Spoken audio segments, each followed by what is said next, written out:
ferrets in general are very stinky creatures. So today I will be showing everyone how to properly bathe and take care of a ferret. Now this can apply to any other small mammal. Um, there's going to be some differences in the soap you're going to use and the drying techniques, as I will use a special technique in this speech in order to dry the ferret, as the technique I usually enjoy using. Um, let's see. I will be my assistant here, River, will be joining me to help me show this to y'all. So with that out of the way, let's begin. We'll start with what you need. You need to get a cup. Now, I don't exactly have a cup with me right now, but this cup doesn't be very big, very small at all. You're only going to need it for rinsing off those hard to reach spots that a faucet can't get to. It's like the tail, the back legs, the underbelly. You're also going to need to get flea shampoo. This flea shampoo will be used to get rid of any fleas or ticks, anything like that. It can be found at Target or Walmart or a pet store. It can be very generic, doesn't need to be anything special. It just needs to be flea shampoo.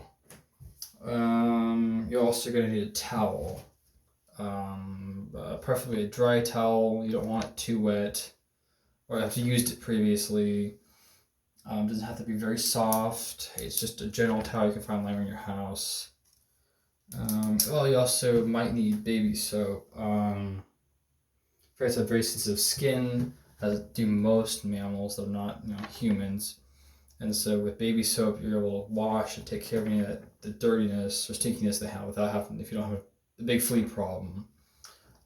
You don't want to use any quote unquote human shampoo, as that can contain fragrances and chemicals that can be very harsh on their skin and cause it to dry out and become itchy and cause them to scratch at it and pull their own fur out.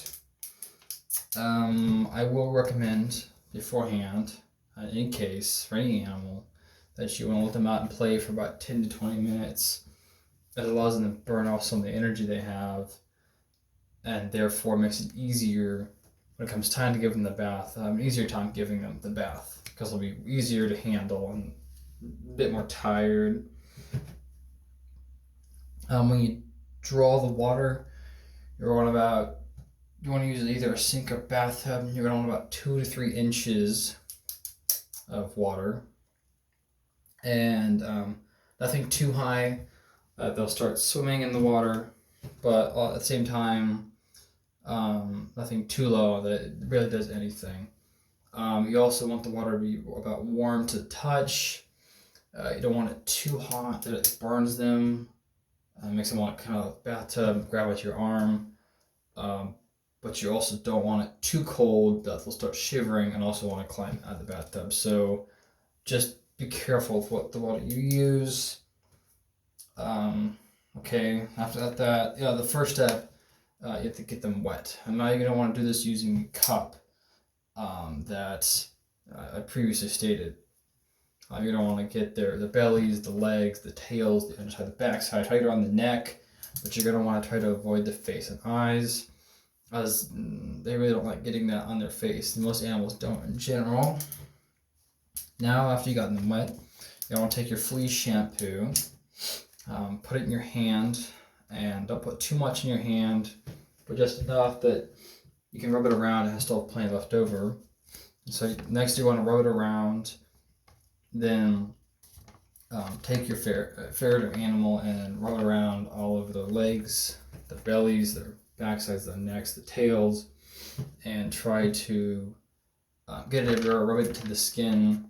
Make sure you get all the fleas, any dirt or grime you want off. Then you're going to want to let that sit for at least a minute or two. I recommend about a minute 30 just to get like the sweet spot between the two.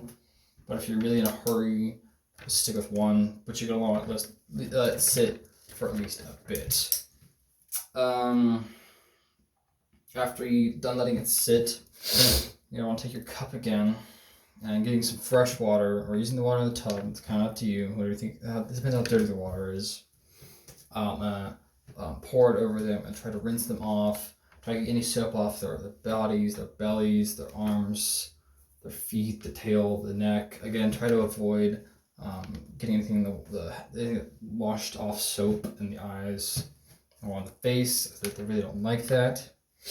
Once that is done, you're gonna want to take them out of the tub, taking your towel from the previous to the beginning, and you want to dry them off using your hands for at least a couple seconds, and then after that you're gonna want to put them on the ground so that they can run around the towel and run around everywhere, so they can try to dry off naturally as I like to do.